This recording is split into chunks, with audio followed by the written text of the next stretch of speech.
প্রিয় দর্শক, সবাইকে প্রীতি ও শুভেচ্ছা জানিয়ে শুরু করছে আমাদের সাপ্তাহিক আয়োজন ইসলামী ব্যাংক নিবেদিত স্মার্ট ব্যাংকিং অনুষ্ঠান। সঙ্গে আছে ডক্টর তৌহিদুল হক। দর্শক, আজকে বৈশ্বিকভাবে ব্যাংকের যে ধরন কিংবা ব্যাংকের যে কার্যক্রমগুলো আমরা দেখছি বাংলাদেশ সহ, সেটি একদিনে আসেনি। সেটি একজন গ্রাহক হিসাবে, সম্মানিত একজন গ্রাহক হিসাবে সেটি যেরকম আপনার উপলব্ধিতে আছে, কিন্তু প্রশ্ন হচ্ছে যে আসলে এই শাখা ব্যাংকিং থেকে আজকে যে ব্যাংকের কথা আমরা বলছি বা যে ধরনের ব্যাংকের কথা ব্যাংকের উদ্যোক্তা কিংবা প্রতিটি দেশের যে কেন্দ্রীয় ব্যাংক যা বলছে, এই জায়গাতে বিবর্তনের মধ্যে দিয়ে কি শিক্ষা তৈরি হয়েছে, কি অগ্রগতি তৈরি হয়েছে এবং নতুন যে ধারায় কিংবা ধরনে আমরা আসা সম্ভব হয়েছে বা উপনীত হয়েছি, সেখানে আসলে চ্যালেঞ্জগুলো কি আছে এবং সেই চ্যালেঞ্জগুলো সমাধানের উপায়গুলো কি, এবং তার বাস্তবতায় বাংলাদেশে এখন যে ডিজিটাল ব্যাংকিং বা অনলাইন ব্যাংকিংয়ের প্রসঙ্গ যে বলা হচ্ছে, সেই ব্যাংকিং প্রক্রিয়ার সাথে একজন গ্রাহকের অধিকার, তার সুযোগ সুবিধার যে প্রসঙ্গ কতটা সম্পর্কিত, ব্যাংকগুলো কতটা পেশাদারিত্বমূলক দৃষ্টিভঙ্গি এবং পেশাদারিত্বমূলক মনোভাব নিয়ে সেইগুলো পূরণ করছে, গ্রাহকের পর্যায় থেকে যে ধরনের অভিযোগগুলো তৈরি হচ্ছে সেটি কিভাবে নিষ্পত্তি হচ্ছে, এবং সামনের দিনে যে ব্যাংকিং প্রক্রিয়ার বা ধরনের যে অগ্রগতির কথা এখন থেকেই বরেণ্য ব্যাংকার যারা আছেন, যারা দীর্ঘ কর্মজীবন এই ব্যাংকের সাথে অতিবাহিত করেছেন, তাদের নানা অভিজ্ঞতা রয়েছে, উপলব্ধি রয়েছে, তাদের প্রেক্ষাপটকে সামনে রেখেই আজকের অনুষ্ঠানের আলোচনাটি করতে চাই। তার প্রেক্ষাপটে আলোচনার শিরোনাম ব্যাংকিং ব্যবস্থার বিবর্তন, অগ্রগতি ও চ্যালেঞ্জ। এই বিষয়ে আলোচনা করার জন্য একজন বরেণ্য ব্যাংকারকে আমরা আমন্ত্রণ জানিয়েছি। আসুন আলোচনা শুরু করার আগে তার সাথে পরিচয় করে দিই। আমাদের সঙ্গে আছেন জয়তুন বিজনেস সলিউশনের সম্মানিত চেয়ারম্যান মোহাম্মদ আরফান আলী। আপনাকে অনুষ্ঠানে স্বাগত জানাচ্ছি। ধন্যবাদ। শুরুতে আমরা একটু ছোট্ট করে জেনে নিতে চাই, এরপরে আরও অনেকগুলো প্রশ্ন আছে, যে ব্যাংকিং ব্যবস্থার যে বিবর্তনের জায়গাটি, একটা সময় ব্যাংকিং কার্যক্রম পরিচালনার জন্য শাখায় যেতে হতো, কোনো ব্রাঞ্চে যেতে হতো, সেখান থেকে এখন ডিজিটাল বা অনলাইন ব্যাংকিংয়ের কথা আমরা বলছি। এই বিবর্তনের মধ্যে দিয়ে আসলে কি শিক্ষা তৈরি হলো, আপনারা গ্রাহককে কি বোঝাতে পারলেন? এই 2000 সাল পর্যন্ত বাংলাদেশেও ব্যাংকিং ব্যবস্থা ছিল অনেকটা ম্যানুয়াল, যেখানে রেজিস্টার ছিল, হাতে লিখে ব্যালেন্স তৈরি করতো, ব্যালেন্সগুলো কাস্টমারের স্টেটমেন্ট তৈরি করতো। সেটা কিছু ব্যাংক যারা প্রাইভেট ব্যাংক ছিল, যারা আধুনিক ছিল, তারা কিছুটা ট্রানজেকশন, বিদেশি ব্যাংক এবং প্রাইভেট ব্যাংক ট্রানজেকশনগুলো রেকর্ড করতো শুধুমাত্র ডিজিটালি। অ্যাকাউন্টিংটা ছিল ডিজিটাল। তো কালের বিবর্তনে অন্যান্য সেবাও কিন্তু এখন ডিজিটালি পাচ্ছে। জি, বিশেষ করে অ্যাকাউন্ট ওপেনিংয়ের যেটা একটা ব্যাংকের সাথে সম্পর্ক সৃষ্টি করে, ভেরি ইম্পর্টেন্ট যে অ্যাকাউন্ট ওপেনিংটা। তো অ্যাকাউন্ট ওপেনিংটা এখন ইকেওয়াইসি এবং ফেসিয়াল রিকগনিশন দিয়ে অ্যাকাউন্টটা তৈরি করা যায়, এনআইডি ভেরিফিকেশন অনলাইনে করে। এটা একটা বড় রকমের অগ্রগতি, এবং এটার মাধ্যমে যে ব্যাংকের সাথে গ্রাহকের যে সম্পর্ক সৃষ্টির যেই সহজতর একটা রূপ, সেটা আমরা দেখতে পাই। পরবর্তীতে এটার সাথে আসছে ব্যাংকিং অ্যাপ, যেটা কাস্টমার সহজেই এই অ্যাপ ব্যবহার করে তার ব্যাংক অ্যাকাউন্টের ব্যালেন্স জানতে পারছে, ট্রান্সফার করতে পারছে, ইনস্ট্রাকশন দিতে পারছে প্রয়োজনীয়। ব্যাংকিংয়ের কাস্টমারের যে এক্সপিরিয়েন্স, সেটা যথেষ্ট পরিমাণ ভালো হয়েছে। তবে ব্যাংকগুলোর যে পরিমাণ আগে আসার দরকার ছিল, এই যখন আমরা ডিজিটাল ব্যাংকের কথাটা বলি, যখন আমরা বলি যে কাস্টমার সেবার মানটা আরও বৃদ্ধি, তখন এটা তো ব্যাংকগুলোকে আরও অনেক দূর যেতে হবে। মানে সেটি প্রত্যাশার সাথে যে ব্যাংক যতটুকু পারফরমেন্স করার কথা ছিল, যেটা আপনি বললেন, সেই প্রত্যাশা পূরণ হচ্ছে না কেন? ঘাটতির জায়গাগুলো থেকে যাচ্ছে কোথায়? ডিজিটাল যে স্পেসে ইনভেস্টমেন্টের প্রয়োজন পড়ে, ইনফ্রাস্ট্রাকচার বিল্ডিং, ওটার জন্য কিন্তু খুব ব্যয় ব্যাংকগুলো করতে চায় না। এটা ভেরি ফিউ, একেবারে সবাই করে না তা না। ইনভেস্টমেন্টটা লং টার্ম, এটা থেকে খুব সহজেই খুব তাড়াতাড়ি যে কোনো রিটার্ন পাওয়া যাবে তা না। এই কারণে ব্যাংকগুলোর একটু আছে, স্লথ আছে, এটার মধ্যে ধীরগতির একটা সিগন্যাল আছে। এছাড়াও যেটা আছে যে এই যে জার্নির এক্সপিরিয়েন্সটাকে কাস্টমারের কাছে নিয়ে যাওয়া, নেক্সট এই জায়গার জন্য যেটুকু প্রস্তুতি, এটা অনেক ব্যাংকারের মধ্যেও নাই। কারণ তারা যেই জিনিসটা যে ওরিয়েন্টেশনের মধ্যে দিয়ে আসছে, সেই ওরিয়েন্টেশনে তো ডিজিটাল স্পেসের জায়গা কম, সুতরাং সেখানে ওই ওরিয়েন্টেশন না থাকার কারণে অনেকে এটা রপ্ত করতে পারছেন না। তবে আসার কথা হচ্ছে যে আমাদের যে নতুন জেনারেশন যারা আছে, তারা কিন্তু যাদের ব্যাংকিং ক্যারিয়ার শুরুই হয়েছে এই digital record keeping, digital app ব্যবহার করে এবং কাস্টমারকে সেবা দিয়ে এবং অ্যাকাউন্টিং এটসেট্রা অনলাইনের সব কিছু পেয়ে তারা একটু বেটার করবে এবং তারা চিন্তাও করছে সময়ের কারণেই তারা ভালো করবে এবং এই জায়গাতে আর একটা গুরুত্বপূর্ণ বিষয় যেটি আরফান আলী স্যার আপনি বলছিলেন যে আসলে গ্রাহককে প্রস্তুত করার যে প্রসঙ্গ, গ্রাহকের তো প্রস্তুত করাটা খুব গুরুত্বপূর্ণ। ব্যাংকগুলো সেটি আপনি চমৎকার করে বলছিলেন যে ক্যাম্পেইন স্ট্র্যাটেজিটা কেমন হবে, এই প্রোডাক্টগুলো তাকে জানানো, ব্যাংকিং প্রোডাক্টগুলো, সেটা কি আমরা যথাযথভাবে জানাতে পারছি? এই জায়গায় এটা ধরেন ফাইন্যান্সিয়াল লিটারেসি এবং ডিজিটাল লিটারেসি এই দুটো একসাথে হলে পরে ডিজিটাল ব্যাংকিংটা ফ্লারিশ করবে। জেনারেল লিটারেসির কথা ধরি, তাতেও কিন্তু আমাদের একটু পিছিয়ে আছি। এটা বলতে তো আর বাধা নেই, যে বাস্তবতা যে যাদের বয়স 60-70 হয়ে গেছেন তারা হয়তোবা অতটা, অনেকেই গ্রাম এলাকার লোকজন অনেকে লিটারেসিতে হয়তো পিছিয়ে গেছেন, কিন্তু যেই মোবাইল ব্যবহারের কারণে অনেকে ডিজিটাল লিটারেসিটা কিন্তু কিছুটা হলেও পেয়েছে, যে how to use a mobile phone এবং নাম্বারটা রিড করতে পারে এটুকু। এখন ফাইন্যান্সিয়াল লিটারেসিটা এটার সাথে যুক্ত করতে হবে, যেটা একটা বড় কাজ হচ্ছে এই ব্যাংকারদের, যে এইখানেই ব্রাঞ্চ থাকুক, যেখানে শাখা থাকুক, এজেন্ট ব্যাংকিং থাকুক অথবা অন্য কোনো অপারেশন থাকুক, সেখানে কিন্তু টাইম টু টাইম এই ধরনের ক্যাম্পেইন করা উচিত। এখানে সেন্ট্রাল ব্যাংক একটা ভূমিকা নিয়েছে। সেন্ট্রাল ব্যাংক বিভিন্ন ডিস্ট্রিক্টে, প্রত্যেকটা ডিস্ট্রিক্টে একটা লিড ব্যাংক দিয়ে ওই অন্যান্য ব্যাংক যে শাখা ওখানে অপারেশনে আছে তাদেরকে দিয়ে একটা প্রোগ্রাম করাচ্ছে, যেখানে ফিনান্সিয়াল লিটারেসি, আর্থিক সাক্ষরতা, এটা নিয়ে সেমিনার, আলোচনা এবং বিভিন্ন র্যালি হচ্ছে। আরফান আলী স্যার, এখানে একটি প্রশ্ন রেখে আমরা বিরতিতে যাই, বিরতি থেকে ফিরে এসে শুনবো। সেটা আপনি যেমনটি বলছিলেন যে গ্রাহকের যে অধিকার কিংবা তার সুযোগ সুবিধার যে প্রসঙ্গ, সেটি আমরা যদি বৈশ্বিকভাবে, সেই অভিজ্ঞতা আপনার আছে, বিভিন্ন দেশে আপনি এই ব্যাংকিং সেক্টরগুলো নিয়ে যে সেমিনার কিংবা কনফারেন্সগুলো হচ্ছে সেখানে পেপার প্রেজেন্ট করেছেন, আলোচনা করেছেন, তো তারা যেভাবে এগোতে পেরেছে, যেভাবে একজন গ্রাহকের অধিকার সুযোগ সুবিধার প্রশ্নে যেভাবে মডেল বা একটা কাঠামো তৈরি করতে পেরেছে, আমাদের কি অবস্থা, অর্থাৎ বাংলাদেশের কি অবস্থা, এই প্রশ্নটি আপনার কাছে রেখে গেলাম। বিরতি থেকে ফিরে এসে শুনবো। দর্শক, আপনারা দেখছেন ইসলামী ব্যাংক নিবেদিত স্মার্ট ব্যাংকিং অনুষ্ঠান। ছোট্ট বিরতি শেষে আবারও ফিরছি, সঙ্গেই থাকুন।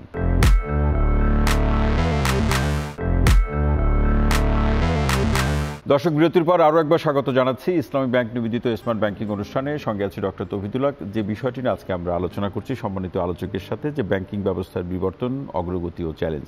আরফান আলী স্যার, যে প্রশ্নটি আপনার কাছে রেখে যাওয়া, গ্রাহকের অধিকার, তার সুযোগ সুবিধার প্রশ্নে বৈশ্বিক বিবেচনায় বাংলাদেশের ব্যাংকগুলো কতটুকু এগোতে পারলো? একজন গ্রাহক হিসেবে সবসময় যেটা হয় যে ব্যাংকের যেই সাইজ, ব্যাংকের যেই ভলিউম এবং ব্যাংকের যে ক্ষমতা, সেই তুলনায় একজন গ্রাহক কিন্তু খুবই সামান্য।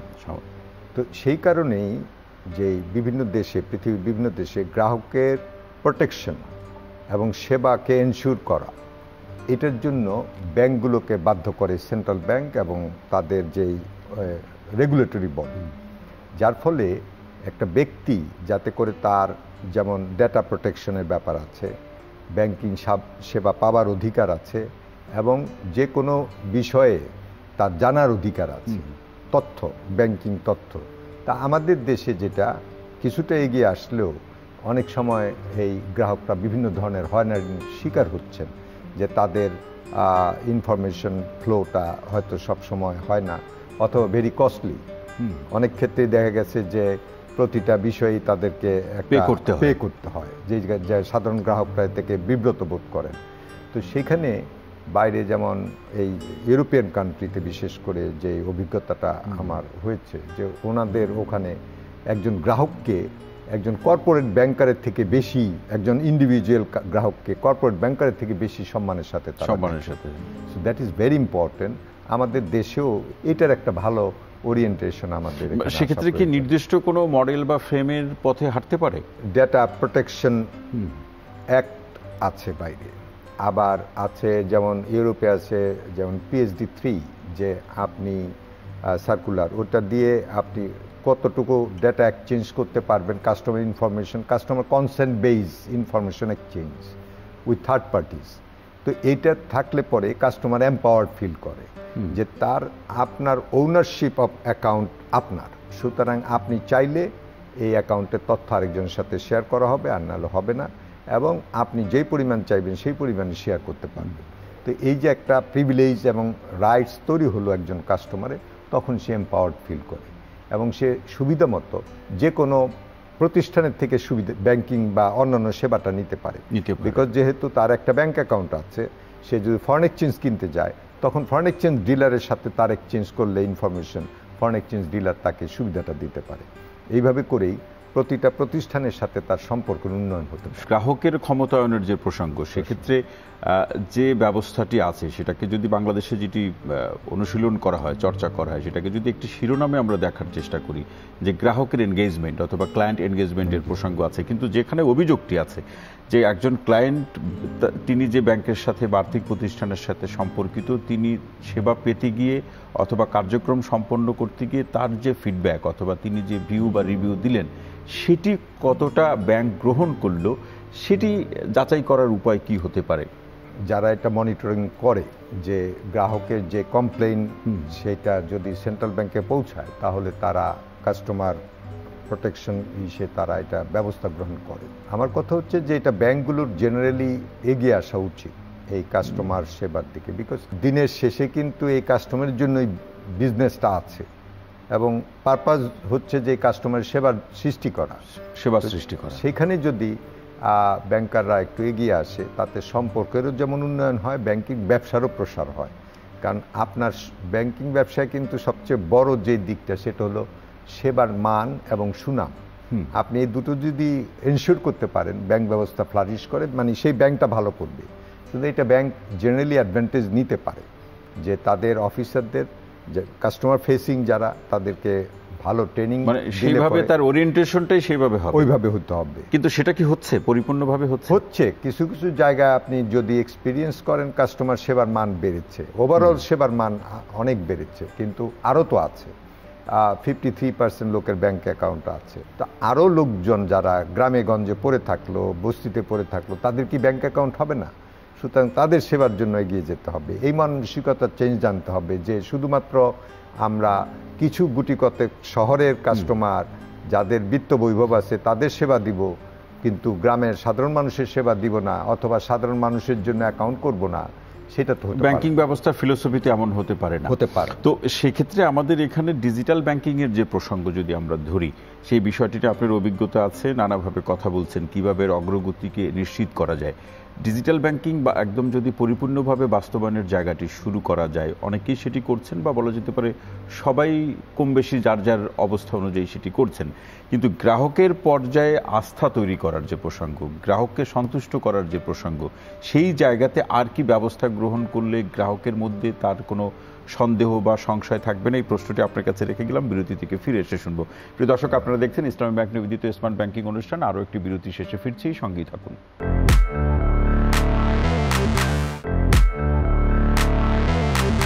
প্রিয় দর্শক, বিরতির পর আরও একবার স্বাগত জানাচ্ছি ইসলামী ব্যাংক নিবেদিত স্মার্ট ব্যাংকিং অনুষ্ঠানের। সঙ্গে আছে ডক্টর তৌহিদুল হক। যে বিষয়টি আজকে আলোচনা করছি, ব্যাংকিং ব্যবস্থার বিবর্তন, অগ্রগতি ও চ্যালেঞ্জ। সম্মানিত আলোচক হিসাবে আছেন মোহাম্মদ আরফান আলী। আরফান আলী স্যার, যে প্রশ্নটি রেখে যাও যে আর কি করলে ডিজিটাল ব্যাংকিং এর প্রতি মানুষের বা অর্থাৎ গ্রাহকের আস্থা পরিপূর্ণ হবে? সব ব্যাংকেই ডিজিটাল স্পেসে কাজ করছে, কিন্তু কাস্টমার এক্সপিরিয়েন্সটা যেই লেভেলে পৌঁছানোর দরকার সেই লেভেলে হয়তো সব জায়গায় পৌঁছাচ্ছে না। সুতরাং ব্যাংকের প্রয়োজন যে ব্যাংক এই কাস্টমার অ্যাপটাকে আরেকটু জায়গায় নিয়ে যাওয়া এবং লাইফস্টাইলের সাথে সম্পৃক্ত করে সেই অ্যাপটাকে করা, যাতে করে একজন একটা ব্যাংক অ্যাকাউন্ট হোল্ড করার সাথে সাথে এই সমস্ত জায়গায় তার অ্যাক্সেস তৈরি হয় এবং সে অনায়াসে এখানে পেমেন্ট সেটেল করে আসতে পারে। অ্যাপটা তাকে এই অ্যাডভান্টেজটা দিবে এবং ইজ তৈরি করবে তাকে to establish communication among the service providers যেখানেই সে যায়। দ্বিতীয়ত হলো যে এই অ্যাপের সাথে আমাদের ন্যাশনাল লেভেলও কতগুলো ইনফ্রাস্ট্রাকচারের প্রয়োজন আছে, বিশেষ করে ইন্টারনেট, অ্যাক্সেস টু ইন্টারনেট। এইটা কিন্তু খুব ইম্পর্টেন্ট, খুবই ইম্পর্টেন্ট। স্পিড এবং সস্তায় দুটো জিনিস ইন্টারনেটে পেতে হবে। স্মার্টফোনের ব্যবহার পেতে হবে, যে স্মার্টফোন যাতে করে সাধারণ মানুষের হাতে পৌঁছাতে পারে। যত দ্রুত স্মার্টফোন সাধারণ মানুষের কাছে পৌঁছাবে ব্যাংকিং ব্যবস্থা তত দ্রুত ট্রান্সফরমেশন হবে। তারপরে যে কাস্টমার, এটাকে আমরা বলি ইউজার এক্সপিরিয়েন্সের ক্ষেত্রে যেই অ্যাপটা, সেটা দেখেন সবগুলো ইংরেজিতে করে রাখা, খুব বাংলায় খুব কম অ্যাপ পাবেন যে তো বাংলা কেন হবে না, বাংলাদেশে তো বাংলাই চলা উচিত। তো সাধারণ যদি পুরোটাই বাংলাতে তার জার্নিটা তৈরি হয় তাহলেও একটা বিরাট অংশ আবার বাংলায় করতে কি কোনো টেকনিক্যাল কোনো অসুবিধা আছে? কোনো অসুবিধা নাই, অনেকেই দুইটা ভার্সনই একসাথে রাখে। যারা লেখাপড়া জানে না তাদেরকে কিন্তু প্রম্পট করে করে শব্দ দিয়ে দিয়ে তাকে এগিয়ে নেওয়া যেতে পারে। তো সেই ধরনের এক্সপিরিয়েন্স তৈরি করতে হবে। এছাড়াও যে প্রয়োজন, টাচ পয়েন্ট প্রয়োজন। আমাদের কিন্তু ব্যাংকিং সেবার টাচ পয়েন্টের মধ্যে একটা উল্লেখযোগ্য টাচ পয়েন্ট তৈরি হয়েছে এজেন্ট ব্যাংকিং দিয়ে। সুতরাং প্রতিটা গ্রামে যদি আমরা যেটা তৈরি করার চেষ্টা করছি, প্রতিটা গ্রামে একটা করে টাচ পয়েন্ট থাকবে, একটা কিয়স্ক থাকবে, যেখানে যে কোনো ব্যাংকের লোকজন পস মেশিনের মাধ্যমে টাকাটা তুলতে পারবে। তাহলে এটিএম এর মতো সে কাজটা করতে পারলো। অথবা টাকাটা যদি সে মানে কোনো ইউটিলিটিস পেমেন্ট দিতে চায়, অন্য কিছু পেমেন্ট দিতে চায়, গ্রামের সেটি তার যাতে যেন সহজবোধ্য হয়। এবং আপনি যেটি বলছিলেন ডিজিটাল ব্যাংকিং এর সেই লিডিং এর প্রশ্ন যখন আসবে, লিড করার প্রশ্ন যখন আসবে, তখনই তো সরাসরি প্রশ্ন আসবে যে ম্যান পাওয়ার কতটুকু আছে, কি অবস্থায় আছে আমরা। আমাদের ব্যাংকিংয়ে ম্যান পাওয়ার তো ব্যাংকিংয়ে আছে অনেক, তবে ডিজিটাল ব্যাংকিং লিড করার জন্য যেই ধরনের এক্সপিরিয়েন্স লোক দরকার আমাদের তো এটার অস্তিত্ব ওই রকম নাই। সুতরাং এই কারণেই এটা আরেকটু সময় লাগবে। এটা যদিও এক অর্থে মোস্টলি টেকনিক্যাল, কিন্তু ব্যাংকিং যখন ব্যাংকিং কথা আসে তখন ব্যাংক কোম্পানি আইন সম্পর্কে, ব্যাংকিং ব্যবস্থা সম্পর্কে একজনকে ভালোভাবে জানতে হয়। বাংলাদেশ ব্যাংক কি করতে পারে এক্ষেত্রে? বাংলাদেশ ব্যাংক তো দুইটা ব্যাংককে লাইসেন্স দিয়েছে ফুল ডিজিটাল হিসেবে। যদিও অন্য ব্যাংকের কিন্তু এই ডিজিটাল ব্যাংকিং চালু করতে কোনো আলাদা লাইসেন্সের কোনো প্রয়োজন নেই, অটোমেটিক্যালি বাই ডিফল্ট তারা সেটি পারে, দে ক্যান ডু দিস। তারপরও দুটো লাইসেন্স, একটা সুশাসন প্রতিষ্ঠা করার প্রশ্নে বাংলাদেশ ব্যাংক কিভাবে সেই নির্দেশনাটা রাখতে পারে? এমনিতেই যখন ডিজিটাল ব্যাংক একটা দুইটা যখন অপারেশনে আসবে তখন বাকি লিগেসি ব্যাংকগুলো তো সেটার থেকে কিছুটা লার্নিং নিবে, যে কিভাবে করে কাস্টমার এক্সপিরিয়েন্সকে বেটার করা যায়, কিভাবে নতুন টাচ পয়েন্ট তৈরি করে সেখান থেকে ব্যাংকিং সেবা কাস্টমার কাছে পৌঁছানো যায়। বাংলাদেশ ব্যাংক যে বাংলা কিউআরটা চালু করেছে, এটা ডিজিটাল স্পেসে একটা বড় রকমের পরিবর্তন আনবে। এই বাংলা কিউআর নেক্সট রেভলিউশন আনবে বাংলাদেশে পেমেন্টে। সুতরাং এই পেমেন্টটা যদি রিজলভ করা যায়, তার সাথে যদি এই কাস্টমারের মানে এক্সপিরিয়েন্সটাকে বেটার করা যায়, ডিজিটাল ব্যাংকিংটা ছড়িয়ে যাবে, সেটা খুব অল্প সময়ের মধ্যে ঘুরে দাঁড়াতে পারবে। এবং আরেকটা প্রশ্ন, এটি আজকের আলোচনার শেষ প্রশ্ন আপনার কাছে স্যার, সেটি হচ্ছে যে আপনি বিভিন্ন ব্যাংকের নীতি নির্ধারণী পর্যায়ে আপনি কাজ করেছেন। আপনার অভিজ্ঞতার আলোকে আমাদের দেশের যে সমস্ত ব্যাংকগুলোর ক্ষেত্রে এখন আমরা দুটি শ্রেণীকরণ আমরা দেখছি, একটা সবল ব্যাংক এবং দুর্বল ব্যাংক। কিন্তু আমরা আলোচনার প্রেক্ষাপটে কাউকে সবল দুর্বল বলতে চাই না, যে সকল ব্যাংকের যারা উদ্যোক্তা বা আরও স্পষ্ট করে বলে যারা মালিক পক্ষ, তাদের উদ্দেশ্যে আপনি কি অভিজ্ঞতার প্রেক্ষাপটে কি মতামত ব্যক্ত করবেন, যার আলোকে ব্যাংকগুলো গ্রাহকের চাহিদা পূরণ করতে পারে পেশাদারিত্বমূলক দৃষ্টিতে? মানে আরও বেশি ইনভেস্ট করতে হবে এই ডিজিটাল এক্সপিরিয়েন্সের জন্য। যেই ব্যাংক ডিজিটাল এক্সপিরিয়েন্সে বেশি ইনভেস্ট করবে সেই ব্যাংকে এই সামনের দিনে টিকে থাকবে। ব্রাঞ্চের উপর নির্ভর করে, ফিজিক্যাল টাচের উপর নির্ভর করে ব্যাংকিং সেবা ফেস টু ফেস এটা চলবে, হয়তো সামনের দিনে তার বড় হবার ক্ষমতাটাকে হারিয়ে ফেলবে, পরিসর সীমিত হয়ে আসবে। বড় হইতে হলে এবং ব্যাংকের সাথে যে গ্রাহকের এক্সপিরিয়েন্সটাকে একই সাথে নিয়ে যেতে হলে এবং লম্বা সময় ধরে গ্রাহক ধরে রাখতে হলে আপনাকে ডিজিটালি ইনভেস্ট করতে হবে। যদি compliance, customer protection and digital investment, এই তিনটা জিনিস ঠিক থাকে, তাহলে বাংলাদেশে যা ব্যাংকিং ভবিষ্যতের জন্য অনেক দীর্ঘ সময় ধরে সেবা দিয়ে যেতে পারবে এবং প্রফিটেবল হবে এবং সেটি সমাজ এবং আরো বড় পরিসরে রাষ্ট্রের অর্থনীতির জন্য খুব গুরুত্বপূর্ণ, বড় আকারে ইমপ্যাক্ট করতে পারবে, ইমপ্যাক্ট তৈরি করবে। অসংখ্য ধন্যবাদ মোহাম্মদ আরফান আলী স্যার, আজকে আলোচনায় সময় দেওয়ার জন্য আপনাকে অসংখ্য ধন্যবাদ এবং কৃতজ্ঞতা জানাচ্ছি। দর্শক, আজকের মতো ইসলামী ব্যাংক নিবেদিত স্মার্ট ব্যাংকিং অনুষ্ঠানটি এখানে শেষ করছি। সবাই ভালো থাকুন, সুস্থ থাকুন, নিরাপদে থাকুন। আগামী সপ্তাহে একই সময় আবারও দেখা হবে। সবাইকে অসংখ্য ধন্যবাদ।